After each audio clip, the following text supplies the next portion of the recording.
Welcome students, mathematics class 11th में आज मैं आपको टॉपिक रिलेशन एंड फंक्शंस का ये लेक्चर नंबर 3 है। ठीक है, तो आज हम बच्चों बताने वाले हैं आपको रिलेशंस के बारे में। ठीक है, सबसे पहले हम यहाँ पर जो डिफाइन करेंगे वो है रिलेशन। देखिए, सबसे पहले ये रिलेशन है क्या चीज़? रिलेशंस। देखिए, कोई भी मेरे पास, let us suppose that we have two non-empty sets A and B. Relation denoted by capital letter of R. R is said to be a relation from a set A to a set B when R is subset or equal to A Cartesian B. अगर कोई भी relation R तब हम उसको relation कहेंगे अगर वो subset or equal to है ए कार्टेशियन बी के। ठीक है, तो ये इसका डेफिनेशन है students, R is subset or equal to A Cartesian B.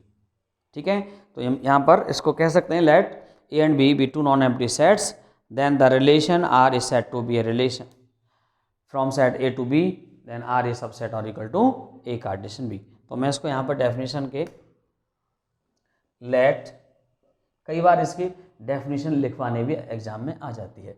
Late A and B be two non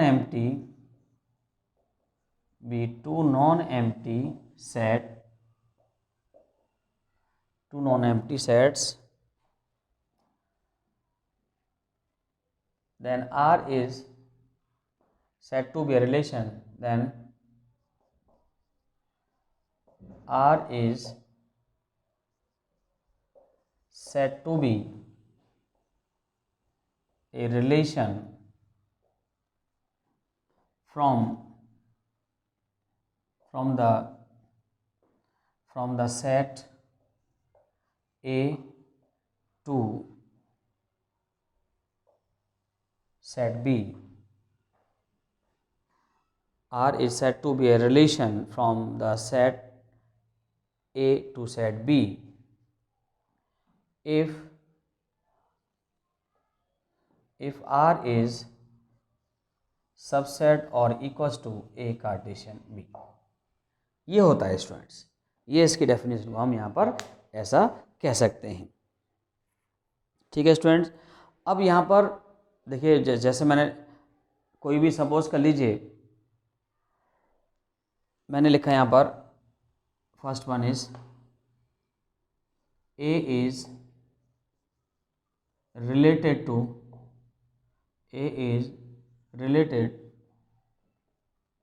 B.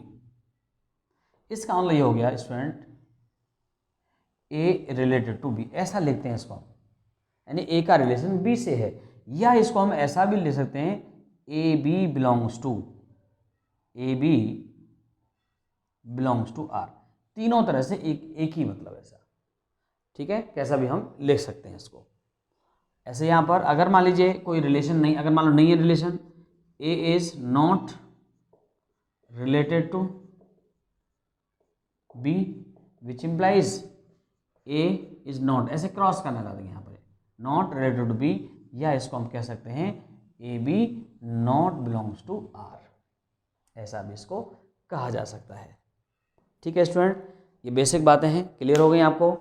अब इसमें जैसा कि आपको पता है कि कोई भी नंबर 1 नंबर 2, अगर कोई when a set contain an element या पी एलिमेंट मान लेते हैं, when a set A contain P element and set B contain Q element, then A Cartesian B हम फाइंड करेंगे तो कितना हो जाएगा, पी क्यू एलिमेंट्स आ जाते हैं वहाँ पर।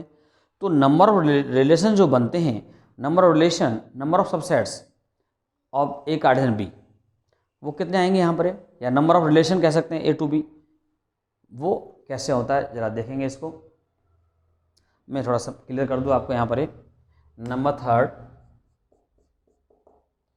If N A equals to P, यानी number of element in set A P and N B number of element Q, then number of element A Cartesian B equals to हो जाएगा P Q, ये तो आपको पता ही है student, ये हमने ऑलरेडी किया है। और इसके बाद यहाँ पर हैंस नंबर ऑफ रिलेशन, देखिए ये याद रखना है, ये एक नंबर में पूछ लिया जाता है, number of relation, number of relation from A to B, from the set A to set B equals to जो आएगा यहाँ पर नंबर ऑफ रिलेशन जो आएंगे वो होते हैं स्टूडेंट, या इसको नंबर ऑफ सबसेट ऑफ भी कह सकते हैं। यहाँ पर हम इसको हम क्या बोलेंगे, number of subsets of A Cartesian B, ऐसा भी कह सकते हैं, या ये हो जाएगा 2 की पावर पी क्यू, इतना होता है स्टूडेंट्स। ठीक है, तो ये 1 मार्क में कई बार क्वेश्चन जो है पूछ लिया जाता है। तो स्टूडेंट की बात क्लियर हो गई। अब यहाँ पर एक चीज़ और भी है, कुछ पॉइंट हैं। If relation R equal to 5, अगर आर जो है 5 आ जाए, then R is called a empty relation, then R is called an empty relation, empty relation. ठीक है स्टूडेंट, क्लियर हो गया। तब यहाँ पर कैसा रिलेशन होगा, ये R is called an empty relation. Fifth one, if R equals to A Cartesian B, अगर ए कार्टेशियन बी और आर दोनों ही सेम आ जाएं, तो इसका मतलब है देन आर इज कॉल्ड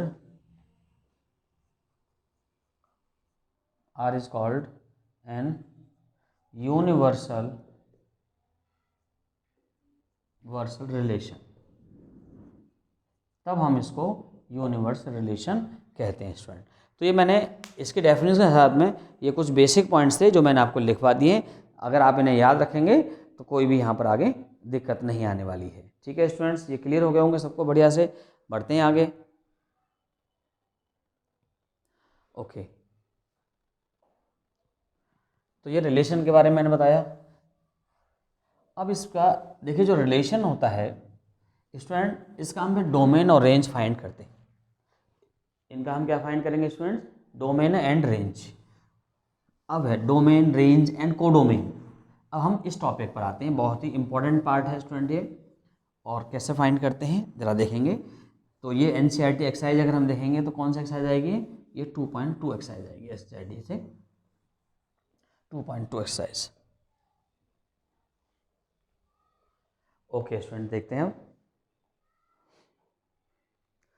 अब देखो, एक्चुअली जितना भी जो रिलेशन बनता है, जो भी ऑर्डर पेयर हमारे पास बनता है, मैं ऐसे समझा दूँ पहले आपको ऑर्डरली, तो उसमें ऑर्डर पेयर जो भी हमारे पास रिलेशन जो बन रहा है, यानी ए कार्टेशियन बी आ रहा है, जो हम अभी तक जो ए कार्टेशियन बी फाइंड करते हैं उसमें ऑर्डर पेयर बना, उस ऑर्डर पेयर में स्टूडेंट्स जो फर्स्ट एलिमेंट होता है वो डोमेन होता है, और जो सेकंड एलिमेंट होता है वो रेंज होता है।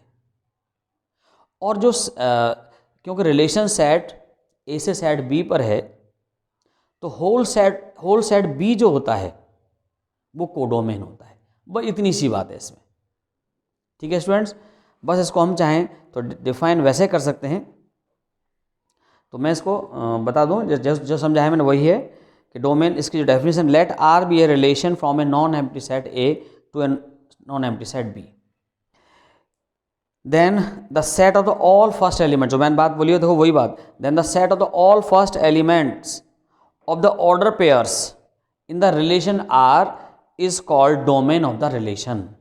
जो फर्स्ट एलिमेंट होगा वो क्या होता है, डोमेन होता है। जैसे मान लीजिए मैंने कोई यहाँ पर लिख रहा हूँ, आर लिख रहा हूँ मैं, A such that A B belongs to R, A B belongs to R है। जो फर्स्ट एलिमेंट यहाँ पर जो आएगा स्टूडेंट्स, ये क्या है, ये डोमेन होता है। यहाँ पर जो फर्स्ट एलिमेंट है, ये मैं डोमेन ऑफ यहाँ पर कह सकता हूँ, डोमेन ऑफ आर। इसका डोमेन ऑफ आर को मैं शॉर्ट में ऐसा भी ले सकता हूँ, डोमेन ऑफ आर, ये आ गया। जो फर्स्ट एलिमेंट आएगा इसका ऑर्डर पेयर का, क्लियर है स्टूडेंट्स। ऐसे सेकेंड एलिमेंट, जो रेंज की बात करूँ मैं, range of R, range of R ऐसे ले सकते हैं, या इसको मैं यहाँ पर फुल फॉर्म लिख दूँ यहाँ पर, domain of R, relation R, range of R, इसमें क्या होगा स्टूडेंट, यहाँ पर बी आ जाएगा, A B belongs to R होगा, ऑर्डर पेयर यहाँ पर है, क्लियर हो गया।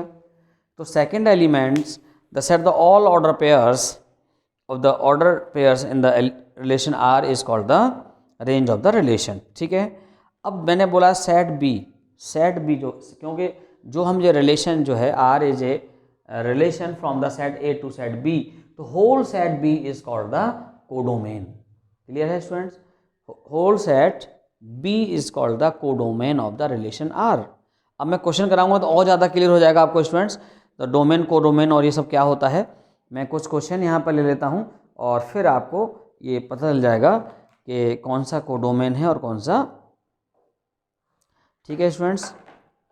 चलिए मैं कुछ यहाँ पर ऐसे क्वेश्चन लेता हूँ जिससे कि सबसे पहले मैं आपको कुछ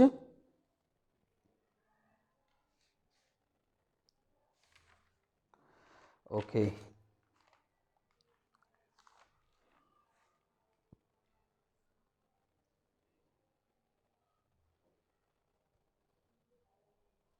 चलिए स्टूडेंट मैं एक आध क्वेश्चन एनसीईआरटी का लेता हूँ, उसके बाद फिर मैं कुछ थोड़ा सा एक्स्ट्रा फिर तब कराऊंगा। तो एक आध क्वेश्चन बच्चों में एनसीईआरटी से ले लेता हूँ पहले, और फिर उसके बाद में हम आपको इसका कुछ एक्स्ट्रा कराएंगे, ठीक है स्टूडेंट्स। तो एनसीईआरटी से अगर हम देखें यहाँ पर एक्सरसाइज 2.2 में, तो देखिए 2.2 में जैसे सपोज कर लीजिए मैंने 2.2 का फर्स्ट ही क्वेश्चन ले लिया है, तो उससे आपको क्लियर हो जाएगा स्टूडेंट एनसीईआरटी एक्सरसाइज का फर्स्ट क्वेश्चन मैंने लिया है। ए यहाँ पर लेट सेट ए है स्टूडेंट्स 1 2 3 4 5 और अप टू ये है यहाँ पर 14 तक गिवन है, and define a relation R from A to A, यानी यहाँ पर बी की जगह पर सेट ए है, ए से सेट ए पर है, बाई आर इक्वल्स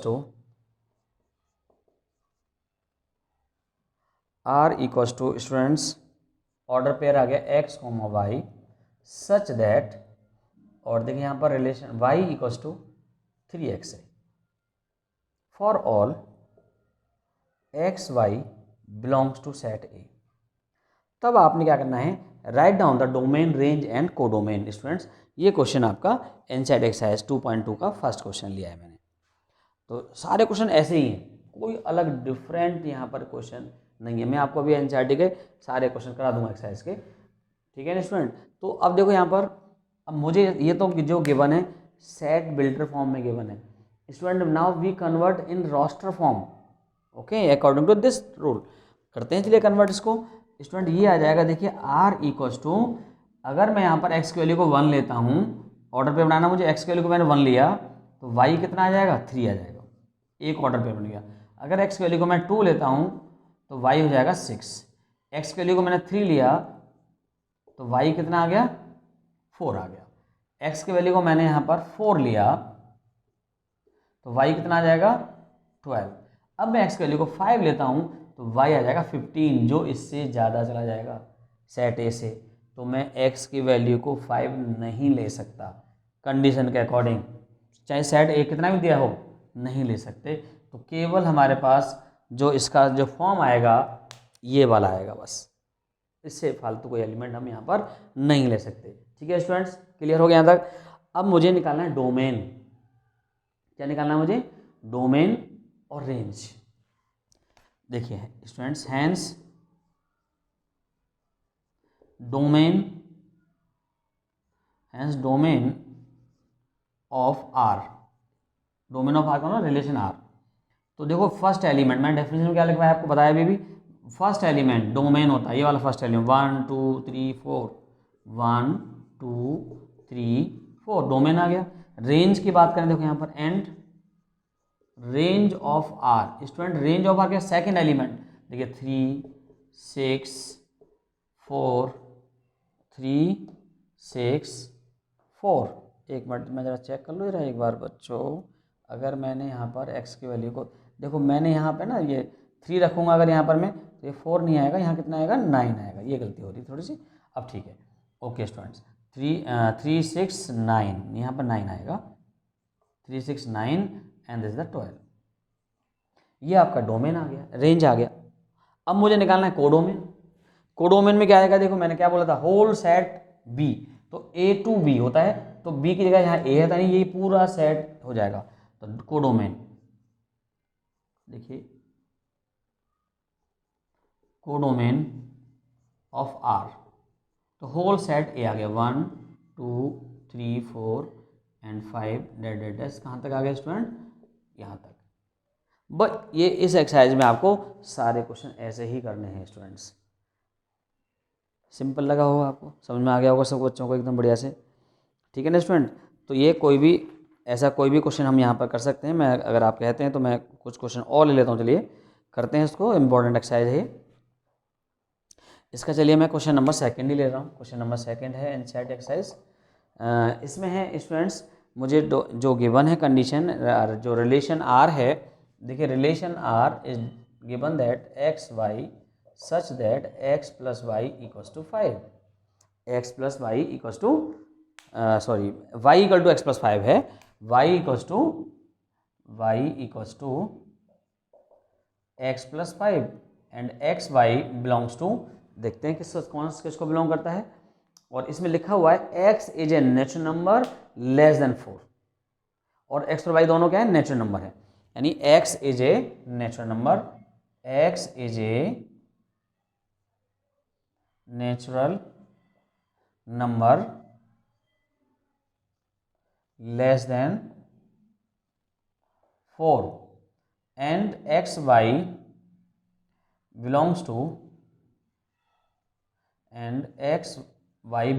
n, यानी नेचुरल नंबर, x और y नेचुरल नंबर ही हैं। ये कंडीशन गिवन है, तब ये कह रहा है कि आप यहाँ पर फाइंड करिए डोमेन और रेंज। कैसे फाइंड करेंगे देखेंगे। देखिए यहाँ पर इसको मैं सेट बिल्डर फॉर्म से रोस्टर फॉर्म में कन्वर्ट करना चाहूँगा। x की वैल्यू लेस देन 4 है तो 1 2 3 होगी, क्योंकि नेचुरल नंबर है, केवल 1 2 3। अगर मैंने x की वैल्यू को 1 लिया, यहाँ पर क्या लिया, x की वैल्यू 1, तो y कितना हो जाएगा, 6 हो जाएगा, तो 1 6, ये ऑर्डर पेयर बन गया। अगर x की वैल्यू को मैंने 2 लिया है तो ये कितना आ जाएगा, 2 7। सिमिलरली मैं 3 ले रहा हूँ यहाँ पर, तो 3 8 आ गया। केवल यही बनेगा रोस्टर फॉर्म में इसका, ठीक है स्टूडेंट। डोमेन कितना आएगा, देखिए डोमेन ऑफ आर, डोमेन और आर आ गया 1 2 3 एंड रेंज ऑफ आर कितना आ गया, 6 7 8, इतना आ गया भाई, ठीक है स्टूडेंट्स। डोमेन और रेंज, अगर हम यहाँ पूछते सेट कहाँ पर, कंडीशन नहीं दे रखी यहाँ पर कोई भी ऐसी, हाँ ये करके डिफाइंड सेट आर और सेट एन नेचुरल नंबर, यानी एन से एन नेचुरल नंबर है, आर जो डिफाइन है एन से एन पर है, तो कोडोमेन यहाँ पर जो आएगा ना वो आर इज डिफाइंड, देखिए since R is defined from n to n, from n to n, then this one, इस तरह से डिफाइन है। तो इसका मतलब कोडोमेन, अगर हम कोडोमेन की बात करें, कोडोमेन ऑफ R n आ जाएगा, ऑल नेचुरल नंबर जो भी होगा n से n है वो कोडोमेन हो गया। अब देखो मैं यहाँ पर इसका भी एरो डायग्राम बना सकता था स्टूडेंट्स, चलिए मैं एरो डायग्राम बना के दिखाता हूँ आपको। इसका भी एरो डायग्राम बना देते हैं हम यहाँ पर, जैसे ये है, देखिए स्टूडेंट ये यहाँ पर और ये यहाँ पर है, ये भी n है और ये भी यहाँ पर n है, क्योंकि n से n पर डिफाइन है r जो है। और इसमें जो एलिमेंट्स हैं, एलिमेंट्स तो बहुत सारे आएंगे यहाँ पर, जो रिलेशन में यहाँ पर जो गिवन है, केवल यहाँ पर देखिए 1 2 3, इसमें जो एलिमेंट कंडीशन के अकॉर्डिंग यहाँ पर जो आ रहा है, एलिमेंट्स कितने आ रहे हैं, 1 2 3, 1 2 3, और यहाँ पर क्या है 6 7 8 है। तो अब यहाँ पे क्या है, देखो 1 का रिलेशन देखिए कितने से, 1 का रिलेशन 6 से आ रहा है, 2 का रिलेशन 7 से, 3 का रिलेशन 8 से। तो इस तरह से इसको हम एरो डायग्राम यहाँ पर फॉर्म कर सकते हैं। यहाँ अगर मैं इसका एरो डायग्राम बनाऊँ इस वाले का, तो कैसे बनाएंगे इसका एरो डायग्राम। कंडीशन यहाँ पर एक्चुअली यहाँ पर n हमें n to n अगर डिफाइन है, तो स्टूडेंट यहाँ पर बहुत सारे एलिमेंट्स होंगे ऐसे आगे, यहाँ पर भी बहुत सारे एलिमेंट्स होंगे आगे, ठीक है स्टूडेंट। अब यहाँ पर देखिए, अगर मैं इसकी बात करूँ, जैसे इसका एरो डायग्राम बनाऊँ, तो इसके लिए भी हम ऐसे बना सकते हैं। यहाँ पर ए से ए, ये सेट ए से ए गिवन है, यहाँ पर सेट ए है और ये भी सेट यहाँ पर ए है। इसमें एलिमेंट्स जो आएंगे कितने, 1 से लेकर कहाँ तक है, 14 तक है। देखिए 1 2 3 4 और यहाँ पर डेडस कहाँ तक है भाई स्टूडेंट, 15 तक है, 14 तक है, ये 14 तक है। ऐसे यहाँ पर भी, यहाँ पर जो आ रहे हैं सेट ए टू ए है, सेट ए में भी इतने ए वाले एलिमेंट्स आएंगे, बट यहाँ पर जो है क्योंकि जो रिलेशन है वो 3 6 इससे भी आ रहा है, तो देखिए 1 1 2 3 4 5 6 7 8 9 10 11 12 13 एंड 14, मैंने सारे एलिमेंट्स यहाँ पे लिख दिए। अब आप देखो रिलेशन किसके, पॉसिबिलिटी सारी होगी, यहाँ भी आएंगे सारे एलिमेंट्स ही, यहाँ पर भी एलिमेंट्स यही आ रहे हैं जो मैंने यहाँ लिखे। अगर आप चाहे तो आप लिख भी दो, चलो 1 2 3 4 5 6 7 8 9 10 11 12 और ये 13, सारे एलिमेंट्स मैंने यहाँ पे लिख दिए। अब देखो 1 का रिलेशन किससे, 3 से है, तो ऐसा बना दीजिए, 1 का रिलेशन 3 से है, 2 का रिलेशन किससे है, 6 से है, तो 2 का रिलेशन 6 से हो गया। 3 का रिलेशन किससे है, 9 से है, तो 9 पर एस लगा दीजिए। 4 का रिलेशन किससे है, 12 से है, तो 12 पर लग जाएगा। तो ये होता है एरो डायग्राम। क्या बोलते हैं इसको हम स्टूडेंट्स, एरो डायग्राम। ठीक है, एरो डायग्राम। सबको क्लियर हो गया होगा। ठीक है भाई बच्चों, तो ये आपका एक्सरसाइज नंबर 2.2 में आप कोई भी क्वेश्चन आप आसानी से कर सकते हो, कोई भी प्रॉब्लम आपको नहीं आने वाली है। ठीक है बच्चों, तो ये एक्सरसाइज 2.2 के लिए मैंने आपको ये सारा कंप्लीट करा दिया है। और अगर हम यहाँ पर, जैसे मैंने आपको नंबर ऑफ सबसेट के लिए पूछा, कोई भी सेट कंटेन करता है उसके अकॉर्डिंग हम नंबर, जैसे when a set contain 3 elements, set B contain 2 elements, तो कितना हो जाएगा, ए कार्डिनल बी कितना हो जाएगा, 6 एलिमेंट्स हो जाएगा। तो नंबर ऑफ रिलेशंस 2 की पावर 6 यानी दैट इज 64। ठीक है स्टूडेंट्स, इस तरह से ऐसे क्वेश्चन भी यहाँ पर आ जाते हैं। तो ये मैंने आपको रिलेशन के बारे में बताया। अगर आपसे कोई सपोज कर लीजिए इन्वर्स ऑफ रिलेशन पूछता है, इन्वर्स ऑफ रिलेशन अगर आपसे, मैं यहाँ पे बता देता हूँ आपको, इन्वर्स जैसे मेरे पास रिलेशन आया था, जैसे मैंने यहाँ पर ये फाइंड कर दिया, अब आपसे इसी में पूछता find the inverse of relation, यहीं पर ही डोमेन, रेंज और ये पूछा है कोडोमेन, और यहीं पर आपसे पूछते कोई find the inverse of relation, तो आप क्या फाइंड करेंगे, जैसे मान लो यही है, अगर मैं इसी में ही यहाँ पर इन्वर्स ऑफ रिलेशन निकालता, देखिए inverse of relation R be denoted by R inverse, ऐसे लिखते हैं इसको। और ये इन्वर्स में क्या होता कि जो ए कॉमा बी है ना वो बी कॉमा ए हो जाता है, जो 6 1,6 है ना, तो ये 6,1 हो जाएगा, इतना भी ध्यान रखना है। तो 7,2 हो गया और ये 8,3 हो गया। इस तरह से इन्वर्स फाइंड कर लेते हैं। अगर मैं यहाँ पर इसका इन्वर्स निकालता, यहाँ पर अगर मैं इसका इन्वर्स निकालना स्टूडेंट, चलिए मैं यहाँ पर लिख देता हूँ कहीं पर भी, चलिए यहाँ पर जैसे मान लो मैं इसका इन्वर्स निकालता आर इन्वर्स, तो कितना आता है इसका इन्वर्स, 3,1 3,1 6,2 6,2 9,3 एंड 12,4। तो क्लियर हो गया होगा, आपको इन्वर्स निकालना है तो आप ऐसे कर सकते हैं स्टूडेंट्स। ठीक है ना स्टूडेंट, तो मैंने आपको इन्वर्स के बारे में सब बता दिया, इन्वर्स कैसे फाइंड करते हैं इसका, और ये हो गया। तो ठीक है, मैंने आपको इससे पहले वाले भी देखे 2.1 का बेसिक बता दिया, उसके क्वेश्चन मैंने आपको समझा दिए। ठीक है ना, कार्टेशियन प्रोडक्ट हो गया, ट्रिपल प्रोडक्ट हो गया, ऑर्डर पेयर हो गया। और इस वाले वीडियो मैंने आपको लेक्चर नंबर 2 में क्या बताया है, रिलेशंस के बारे में बताया, रिलेशन कैसे फाइंड करते हैं, डोमेन कैसे फाइंड करते हैं, कोडोमेन है, रेंज है। ठीक है स्टूडेंट, एरो डायग्राम कैसे बनाते हैं, इन्वर्स ऑफ रिलेशन कैसे फाइंड करते हैं, ये सब बता दिया।